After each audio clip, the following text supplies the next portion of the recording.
En la escena, el podcast de historias de rescates y rescatistas, y con ustedes su anfitrión Manuel Bassani. ¿Qué tal amigos? Bienvenidos una vez más a nuestras historias de rescates y rescatistas. Las misiones de rescate en helicóptero resultan fascinantes de ver y de oír sus historias. Estas máquinas voladoras, únicas en su estilo, de mantenerse suspendidas de manera estacionaria mientras se rescata a una o a varias personas, ha sido de extraordinario valor en los últimos 50 o 60 años. Operaciones de rescate en desastres como las del huracán Katrina en New Orleans, el desastre de Armero en Colombia o el desastre de Vargas en Venezuela no habrían podido atenderse si no hubiera sido por la existencia de estas máquinas voladoras. Mi pasión por los aviones y helicópteros empezó estando yo en bachillerato. Hasta fallé un examen final de matemáticas por estar viendo un show aéreo desde la terraza de mi casa en 1970.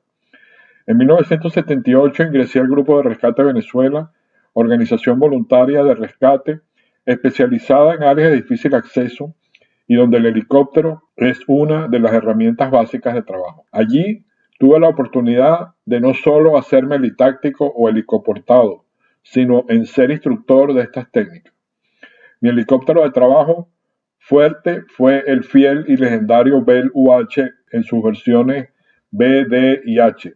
Y luego más tarde operé con el 212 y el Hugh 500 en sus versiones C y D. Aunque mi primer salto al agua, y de hecho mi primer vuelo en helicóptero fue desde un Aerospatiale Alouette 3, excelente máquina francesa, el operar en misiones de rescate en helicóptero representa el estar en condiciones de la curva del hombre muerto por el tipo de vuelo que estas máquinas deben realizar para sacar a una víctima de estas situaciones del terreno. Vuelo a baja altura, estático, altas temperaturas de turbina, espacio confinado, corrientes de viento en montaña, desorientación espacial sobre el mar, visibilidad dificultosa, deficiencia de ayudas a la navegación en áreas no controladas, malas condiciones meteorológicas, etc. Si esto le unimos la premura en el traslado de la víctima y las limitaciones de combustible, es un cóctel ideal de riesgo para una operación de rescate.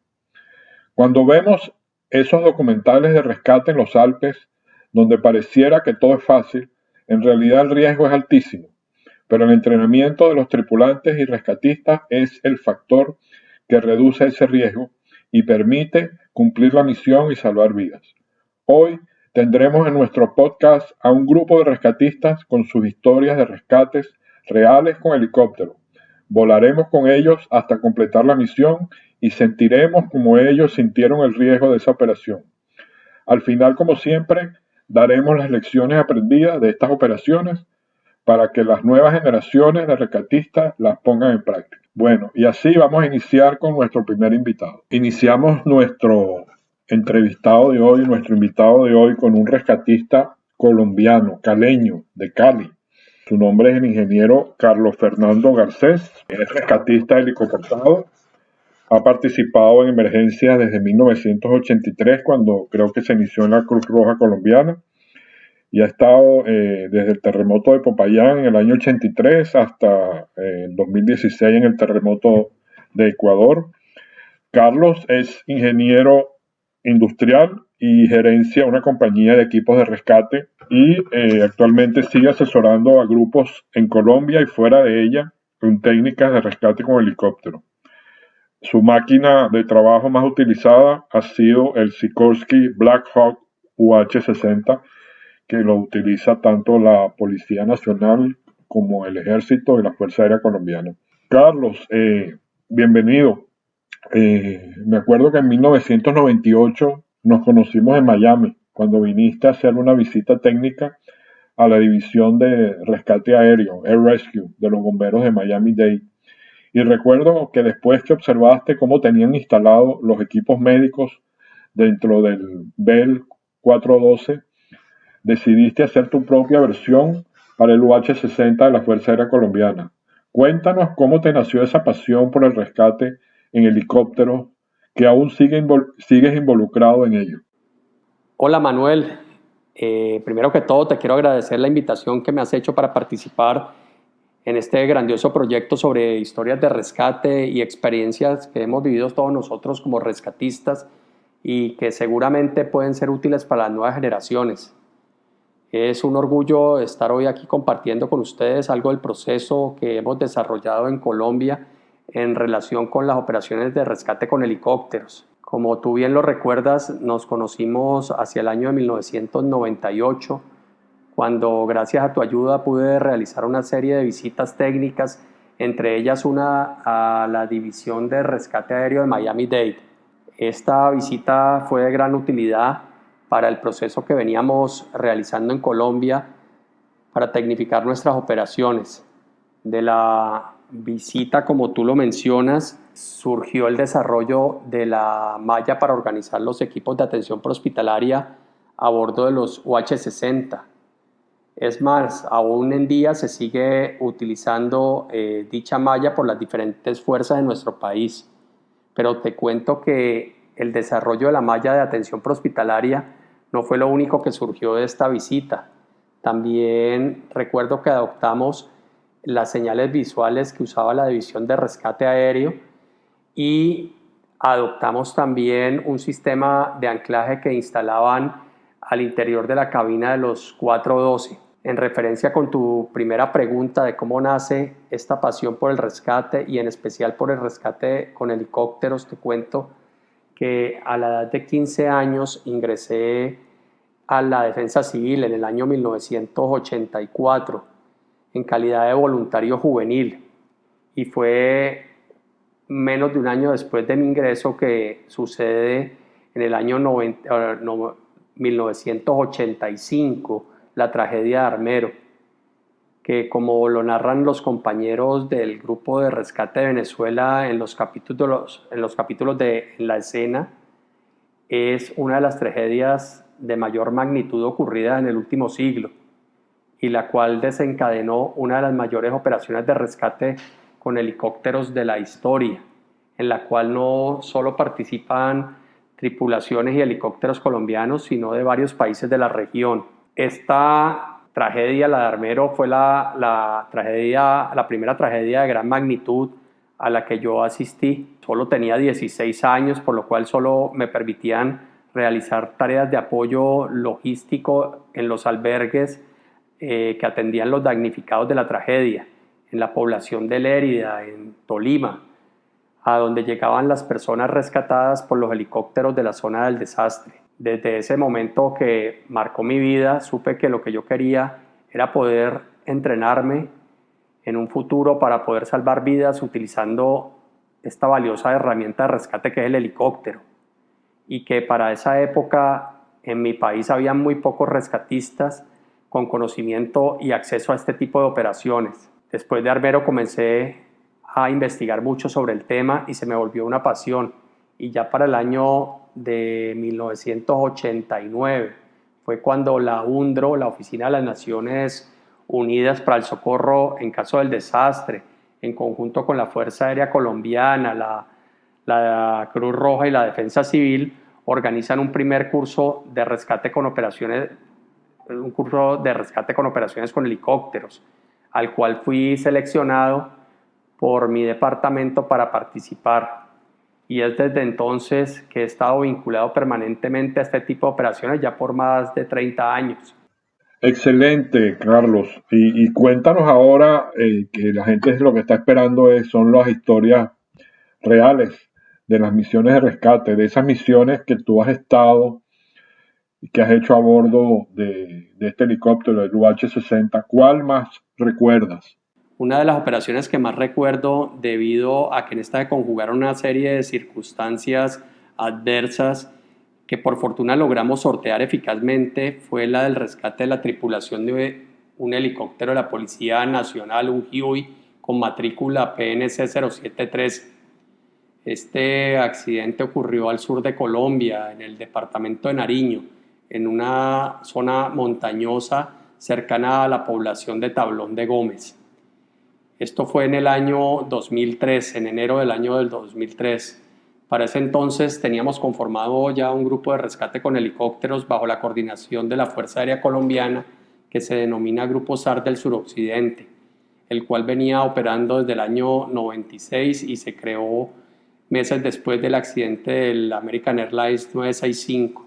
Era un 17 de enero del año 2003 cuando recibimos el llamado de activación del Grupo SAR. Esto fue más o menos hacia la 1:30 de la tarde y en menos de una hora reaccionamos 5 compañeros del grupo. Todos teníamos un buen entrenamiento y experiencia.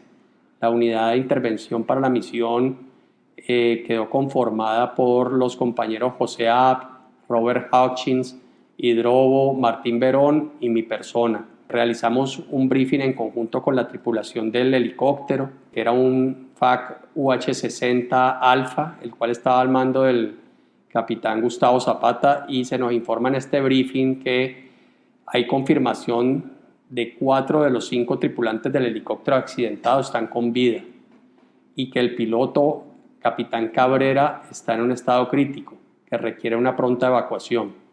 Se nos confirma también que el lugar del accidente está ubicado a más de 2 horas de vuelo de nuestra base en la ciudad de Cali, en una zona montañosa de difícil acceso a más de 9.500 pies de altitud. Tenemos el tiempo muy limitado para alcanzar a realizar por lo menos el rescate del paciente más crítico antes del anochecer.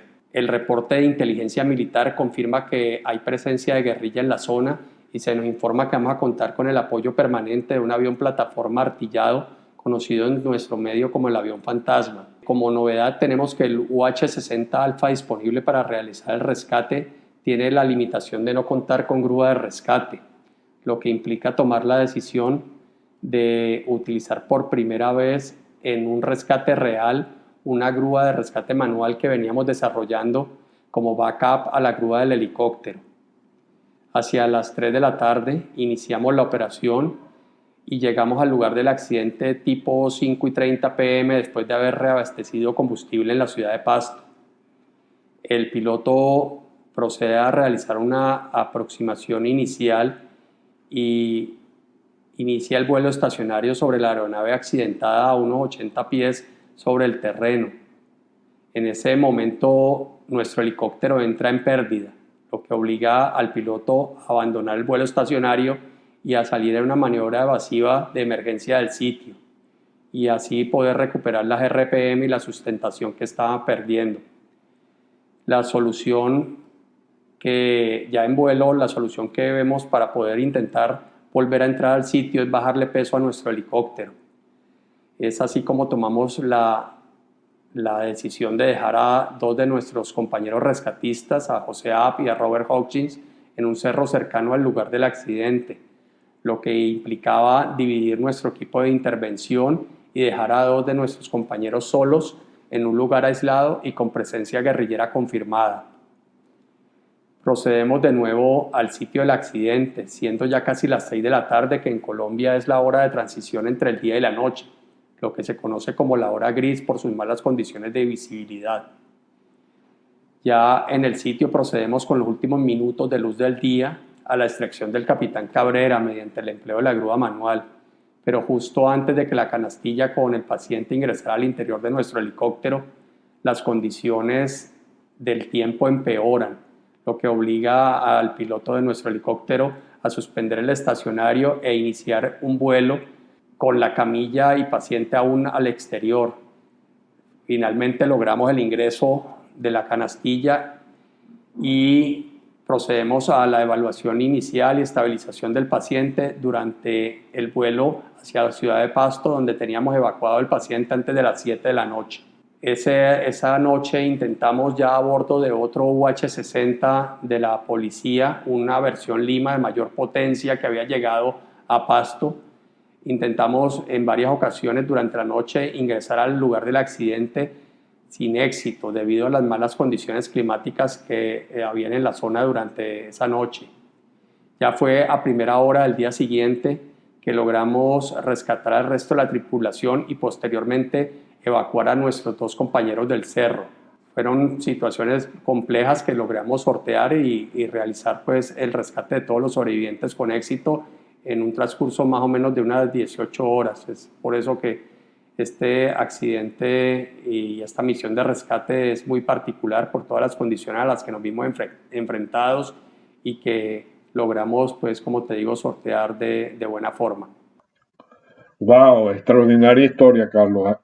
Se ve aquí como los diferentes factores que intervienen en un rescate, lo que hablamos al principio, las condiciones ambientales, la situación y el helicóptero, el piloto está volando dentro de la zona donde se dice que no se debe volar, que es la curva del hombre muerto. Así que extraordinario. Vamos ahora a conversar con el doctor José García, que ya lo hemos tenido en otra oportunidad, hablándonos del UH, del helicóptero UH.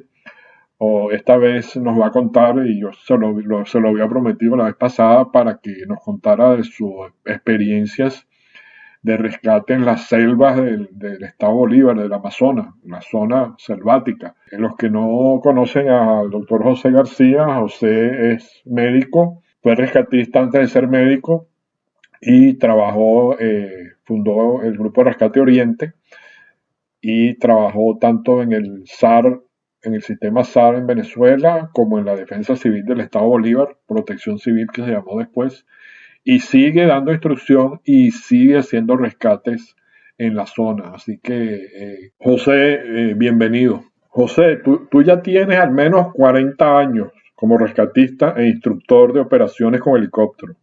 Cuéntanos cómo empezaste. ¿Qué te llevó a operar con estas máquinas?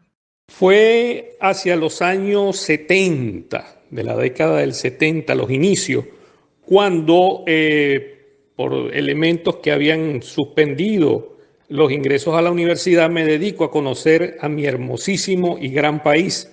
Eso me llevó a conocer el Amazonas venezolano, el Amazonas brasilero, el Estado Bolívar, y procedí también a mi regreso a conocer a grandes personas en el entonces grupo de rescate Humboldt, hoy en día Organización Rescate Humboldt.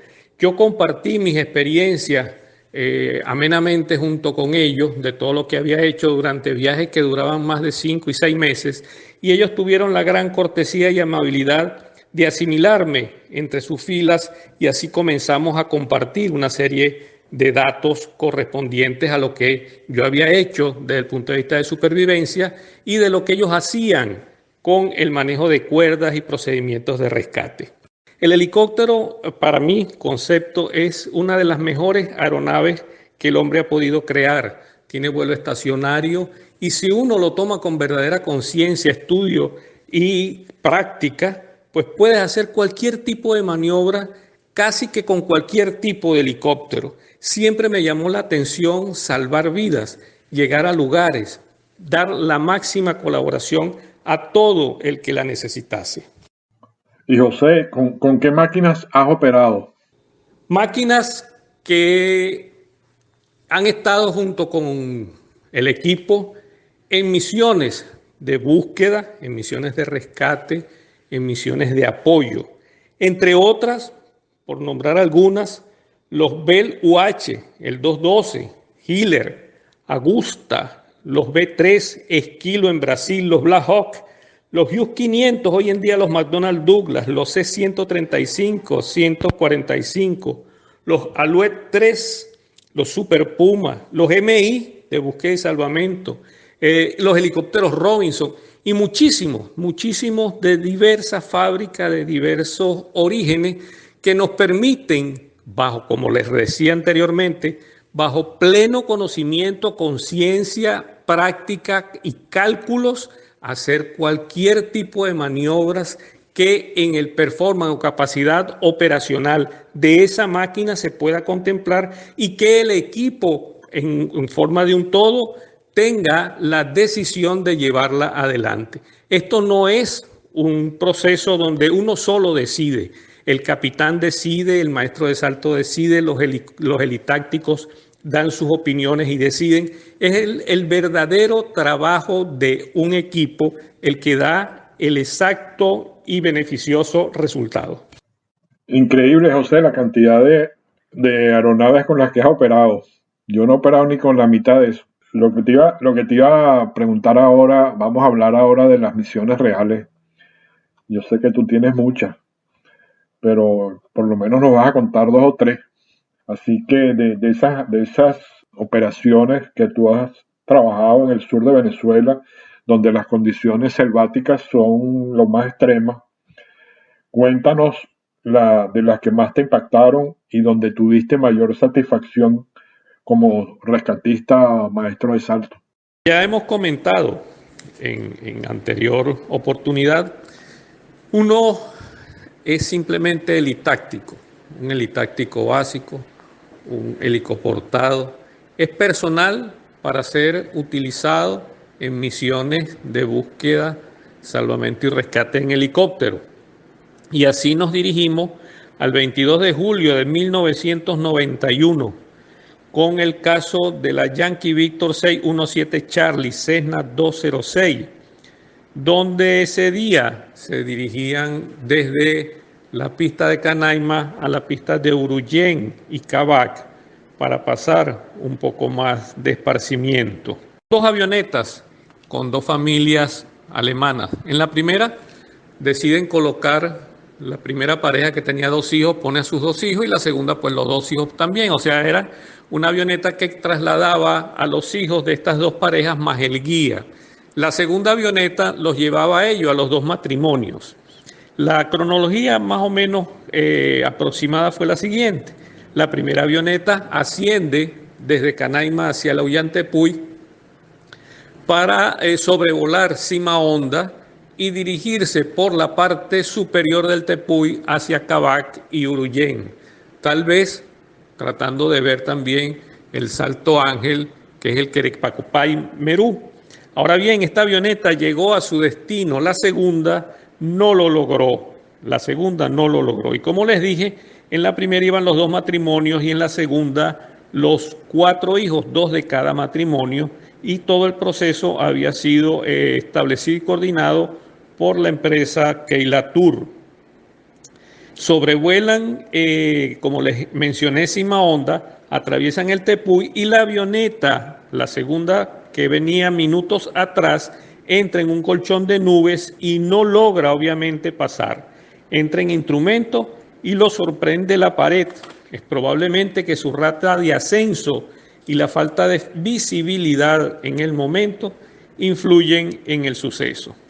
Esta avioneta, esta aeronave, queda totalmente como empotrada, metida en una grieta y se presume, esos son elementos de la investigación, que entró en pérdida e impactó. Posteriormente se incendió. En este caso, la sobreviviente Erika, una joven alemana de 15 o 16 años, sobrevive en perfectas condiciones, pequeños aporreos, logra sacar al hijo de la segunda pareja, un niño menor, pero cuando trata de seguir ayudando, las llamas no se lo permitieron y ella sufre algunas de las quemaduras. En virtud de que esta avioneta no llegaba, el dueño de la empresa contratante de turismo llega el día siguiente a Urullén, constatan que este avión 2 no había arribado a su destino y regresan a Canaima. Es cuando se logra declarar la de trefa de la aeronave número 2. En esto, el helicóptero de Edelca, un Bell 412, aeronaves privadas y helicópteros pequeños, inician el rastreo de la avioneta número 2. Al día siguiente llega personal del SAR, del Ministerio de Transporte y Comunicaciones de la época, voluntarios del Grupo de Rescate Oriente de la Federación Venezolana de Rescate, y es así como aproximadamente al final del segundo o inicio del tercer día se ubica la aeronave siniestrada a través de un helicóptero de Edelca, en este caso un Ranger.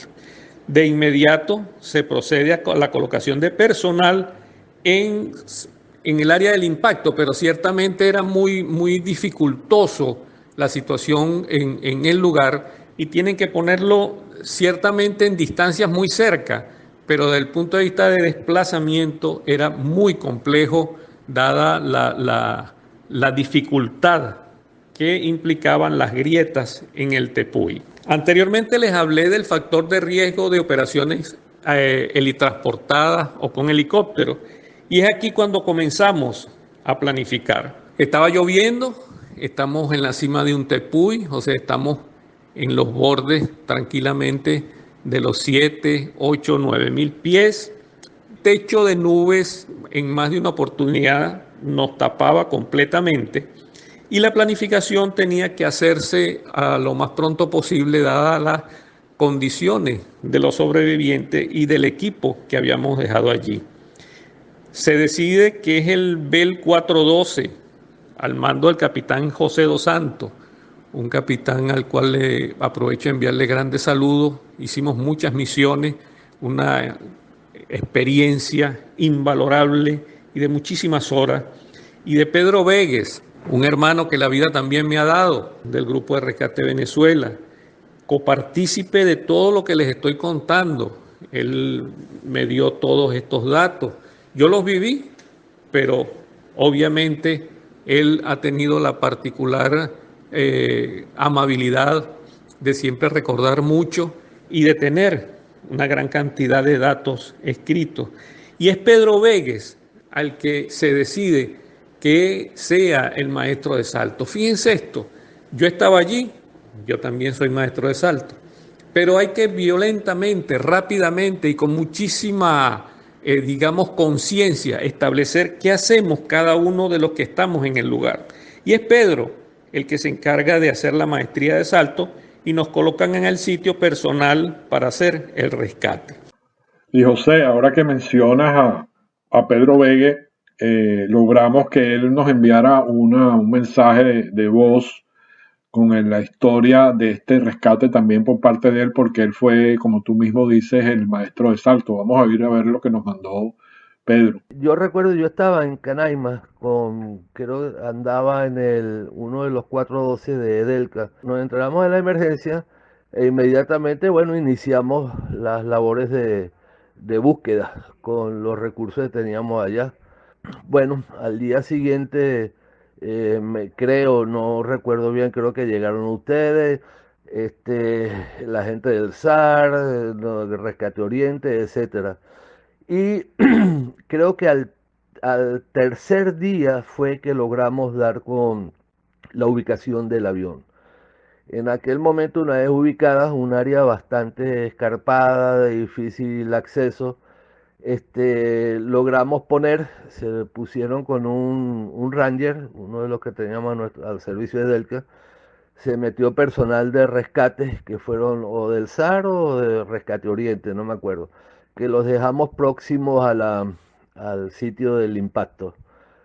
Ya teníamos la aeronave ubicada, el acceso del sitio donde se dejó en línea recta, realmente cerca, pero con la cantidad de dificultades les llevó horas y un trabajo penoso poder llegar al sitio.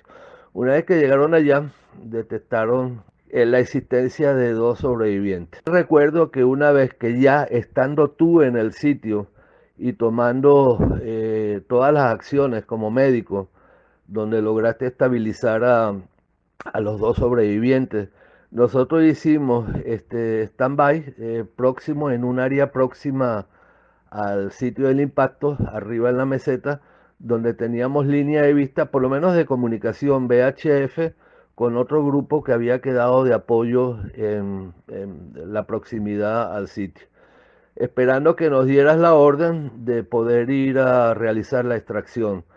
Para ese entonces, después de eso, bueno, ya el 412, en vista de que el rescate era evidente, ese día me acuerdo, nos habíamos ido a Macagua a montar el Cargo Hawk, la grúa, porque había posibilidad de que, bueno, se utilizara.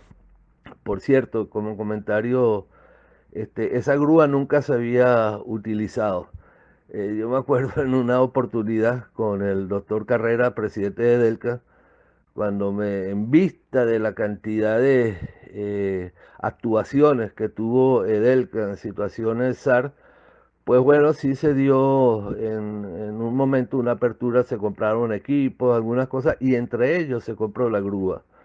Entonces, bueno, montamos la grúa, la teníamos lista, totalmente equipada, solamente esperábamos en ese momento que tú avisaras cuando estabas listo para la extracción.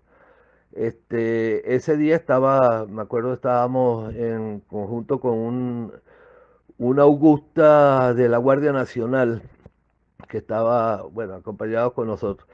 El día del rescate, las condiciones de tiempo eran, bueno, como son normalmente en el Ollantaytambo, pero bueno, había lluvia, estaba el techo caído, pegado al piso, y inmediatamente después que nos diste la señal de que estabas listo para la extracción, bueno, aproximamos al sitio, al lugar, con todo listo, todo preparado. Continuamos una vez más con José García, que está abajo del helicóptero en el sitio, para luego volvemos a oír lo que dice Pedro, que está de maestro en el helicóptero. Y así llegamos a la acción. Pedro baja el gancho entonces de la grúa, en la cual era por primera vez utilizada, se comportó excelentemente bien en todos sus elementos. Y la camilla que utilizamos para subir al niño fue la tipo Sked, esa famosa camilla que se comporta como un perfil aerodinámico. Y cuando lo vamos subiendo, pues comenzó a dar innumerables vueltas, miles de vueltas, que hoy en día todos sabemos qué hacer en ese momento, que tenemos los dispositivos, que tenemos las cuerdas guías, que tenemos todos los elementos dentro de la máquina. Sí, es cierto, es cierto. Pero fíjense, estamos hablando de 1991 y equipos que estaban establecidos para otras actividades como la SKET y no necesariamente para ser utilizadas en helicóptero. Y aquí vemos cómo esto comienza a ocurrirnos y Pedro estaba como maestro de salto, pero estaba solo, estaba detrás de la cabina y tenía que pensar, decidir, ejecutar maniobra. Obviamente, como él dice, llegó un momento en que las decisiones tenía que tomarlas y tenía que encomendarme a los ángeles de la guarda, porque son momentos en que uno necesita ciertamente tomar un poquito de tranquilidad. Oigamos ahora a Pedro contando desde arriba lo que ve. Ya en el sitio y ubicado y viendo las señales visuales que nos hacían, lancé el gancho del Cargo Hawk. Llegó a tierra, enganchaste la camilla flexible plástica, aquella que por cierto era primera vez que utilizábamos. Y primero subí una camilla sola con el niño, el menor, y que fue bastante complejo y dificultoso, porque el posicionamiento de la camilla, dado a que no habíamos entrenado nunca con una camilla de ese tipo, la camilla la ascendimos de manera horizontal, perpendicular al flujo emitido por el rotor principal del helicóptero. Eso hizo que la camilla respondiera como una hélice de ventilador, dando infinidad de vueltas y generando muchísima preocupación. En mi caso, llegó un momento en que no sabía qué hacer. Si descender la camilla, decirle al piloto que hiciera un 360, pero no veía en el momento la posibilidad de que la camilla se parara. Confié, dije, bueno, que Dios nos ayude y que el rompevueltas del gancho funcione como debe funcionar, que absorba todas esas vueltas, que no entorche la guaya y que suba. La grúa trabajó de manera excelente, sin ningún problema. La dificultad fue ya en la proximidad del esquí parar la rotación de la camilla.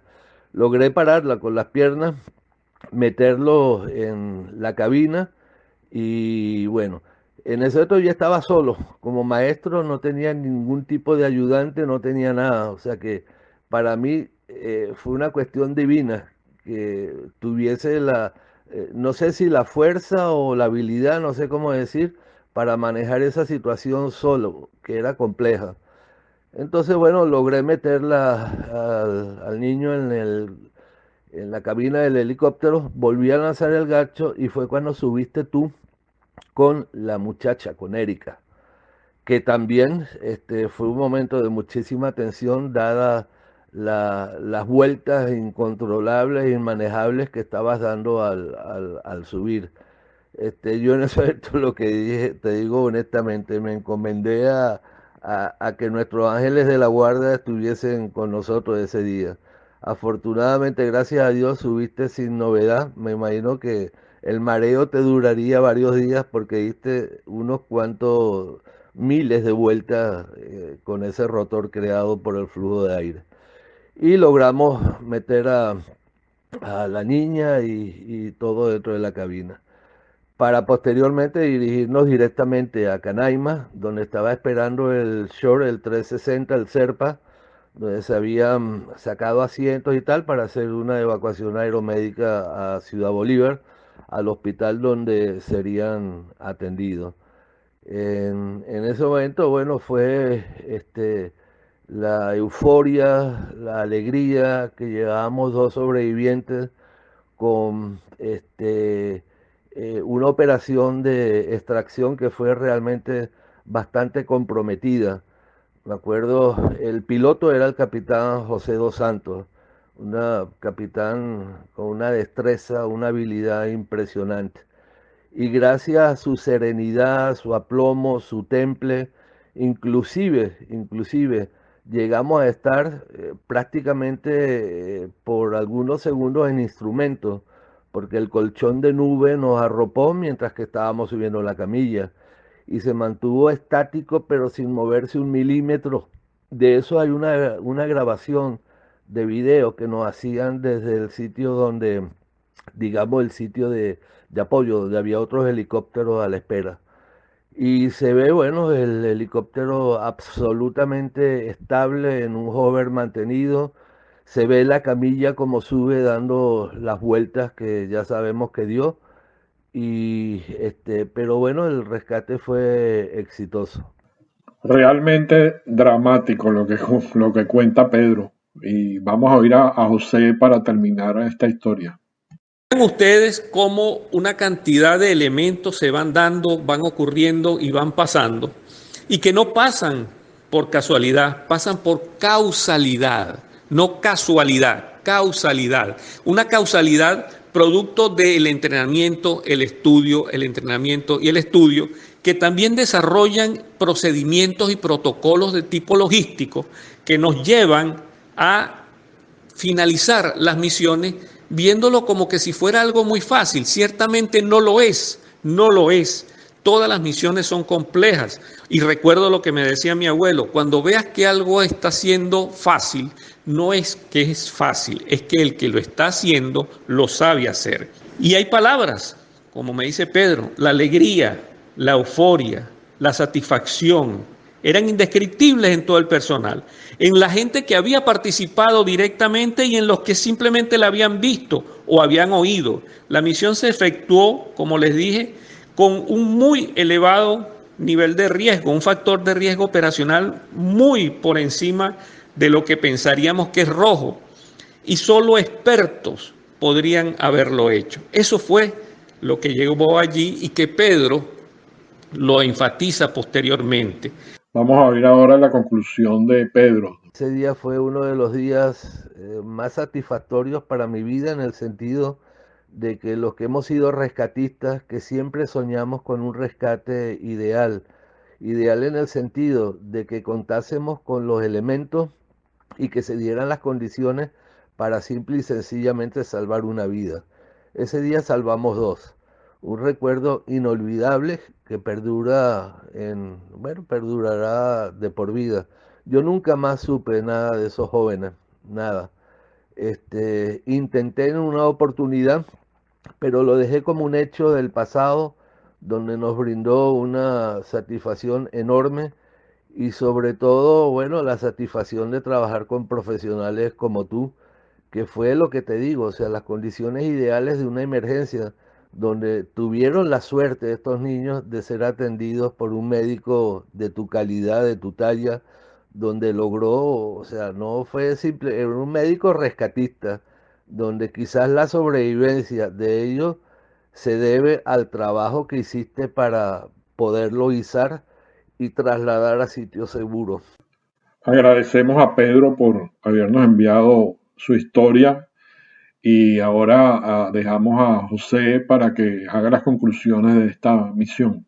Finalmente, en esta misión, la convicción, que es lo más importante, de estar permanentemente entrenados, trabajar en conjunto, creer en el equipo, que el éxito que tuvimos dependió de la proeficiencia, que también estábamos entrenados, que también estábamos compenetrados, que también teníamos como filosofía estudiar y practicar, estudiar y practicar, estudiar y entrenar. Eso nos llevó a hacer una actividad de carácter profesional con elevadísimos niveles de seguridad, con muchísima eficiencia y como ciertamente me mencionó Pedro al final de lo que me ayudó a hacer en esta exposición. Creemos y estamos seguros que fue una misión ejemplo de verdaderamente del trabajo de un equipo de profesionales. Bueno, creo que esta primera parte de historias de rescates con helicópteros ha sido verdaderamente emocionante y hemos tenido la participación de 3 rescatistas excelentes, Carlos Garcés, a Pedro Vegue y a José García. Seguiremos en la segunda parte con otras interesantes historias de rescate con helicópteros y después tendremos las conclusiones finales y las lecciones aprendidas de toda esta exposición que hemos hecho. Saludos y nos veremos en el próximo podcast.